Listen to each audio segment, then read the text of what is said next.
დღის სხვა თემების შესახებ შავი ზღვის სანაპირო ზოლს ხელოვნური გამაგრების გარეშე შესაძლოა გაქრობა დაემუქროს მდინარეებიდან მიღებული ნატანის ოდენობა იმდენად მცირეა, რომ სანაპირო ბუნებრივი კვების გარეშე რჩება. სანაპირო ზოლის გეოეკოლოგიურ პრობლემებზე დღეისათვის არსებულ მდგომარეობასა და ეროზიულ პროცესებთან ბრძოლის გზებზე დღეს ბათუმში კონფერენციაზე იმსჯელეს.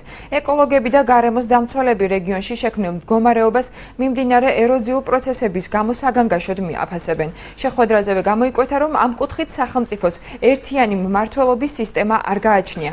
გარემოს დამცველები და სამთავრობო უწყების წარმომადგენლები ამ ეტაპზე ერთადერთ გამოსავალ სანაპირო ზოლის ხელოვნური ნატანით სისტემატურ გამაგრებაში ხედავენ. თემას მთავარ გამოშვებაში განვარცხობთ. მდგომარეობა საკმაოდ მძიმე არის გუბნებზე, პირდაპირ საშიშროება ემუქრება ცხოვრებ მოსახლეობას და ინფრასტრუქტურას, განსაკუთრებით გრიგოლეთში ამწვავე, ქობულეთის სანაპირო რჩება, ასევე სიმწვავეს ზოლში, ანუ განმეორდეს ძლიერი შტორმი, იქაც შესაძლებელია ძალიან სერიოზული ექსცესები.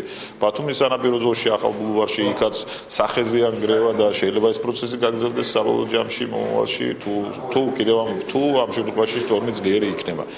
და გლობალური ცვლილებებიდან გლობალური გათბობის პროცესებიდან გამომდინარე ეს საშიშროება ყოველწლიურად მატულობს. იმის შნო აღარა აქვს მდინარე ჭოროხს, რომ ის აჭარის წყლის მიერ ჩამოტანილ მასას გამოვიტანს სანაპირო ზოლში. ამიტომ რაღაც სხვა გზები უნდა ვეძებოთ, რომ ხდებოდეს კვება. საკომპენსაციო ჩაკრები თუ არ განვახორციელებთ, ამ წლების განმავლობაში სანამდე საჭირო იქნება. საჭირო მე მგონი მუდმივად იქნება, სანამ ჭოროხის ჩამოტანა არ აღდგება. ცუდი მდგომარეობა წარმოიქმნა მე ბათუმის ბულვარზე.